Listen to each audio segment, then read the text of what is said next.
Achète une maison pour la première fois et tu ne sais pas trop comment t'y prendre avec ta banque ou avec ta caisse. Aujourd'hui, je t'explique les 5 points les plus importants que toutes les institutions financières vont analyser avant d'accepter de te prêter de l'argent pour une hypothèque.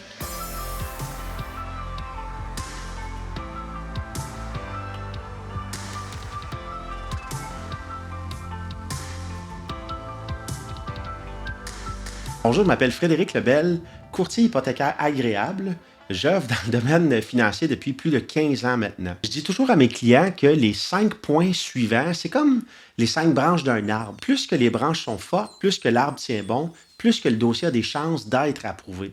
Puis si l'une de ces branches est faible, ben moi, mon travail de courtier, ça va être de mettre des belles feuilles après cette branche-là pour que quand on va envoyer le dossier à la banque, l'arbre va être le plus beau possible et que le dossier ait le plus de chances de passer. Numéro 1, ton revenu qualifiable. Chaque institution financière a des critères spécifiques pour calculer tes revenus, que ce soit un revenu d'emploi, travailleur autonome, des allocations familiales, par exemple, même des revenus de chômage, des revenus de placement. Puis si tu es refusé par une banque qui a dit que tu ne déclares pas assez de revenus, ça ne veut pas nécessairement dire qu'une autre institution financière, elle ne dira pas oui. Les calculs ne sont pas toujours pareils d'une banque à une autre. Numéro 2, la provenance de ta mise de fonds. Toutes les institutions financières ont l'obligation de valider la provenance de ta mise de fonds. Tu sais, si tu as un don, un emprunt, des économies, un retour d'impôt, puis il y a un minimum de mise de fonds à respecter selon ton dossier, puis il va falloir démontrer clairement d'où provient cet argent avant que la banque te dise oui.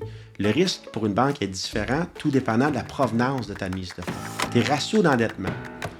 C'est super simple. Est-ce que tes revenus versus tes dépenses projetées pour une nouvelle maison rentrent à l'intérieur de ce qui est permis selon le critère des banques? Il y a 2 ratios que les banques regardent, ABD, ATD. On n'en parlera pas en détail tout de suite, mais dis-toi que la banque va vérifier que si ce que tu veux acheter comme maison, ben, es-tu capable de la payer et de rembourser le prêt qu'elle va te faire? Numéro 4, ta cote de crédit.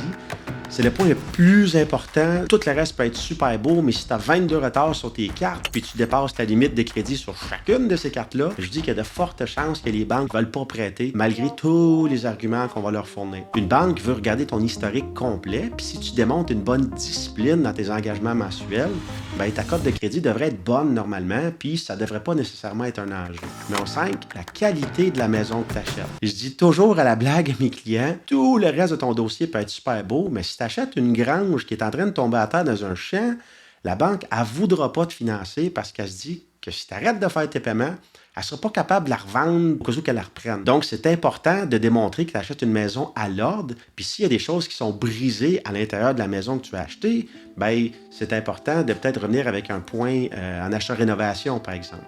C'était donc les 5 points que les banques vont analyser avant de te prêter de l'argent pour une hypothèque.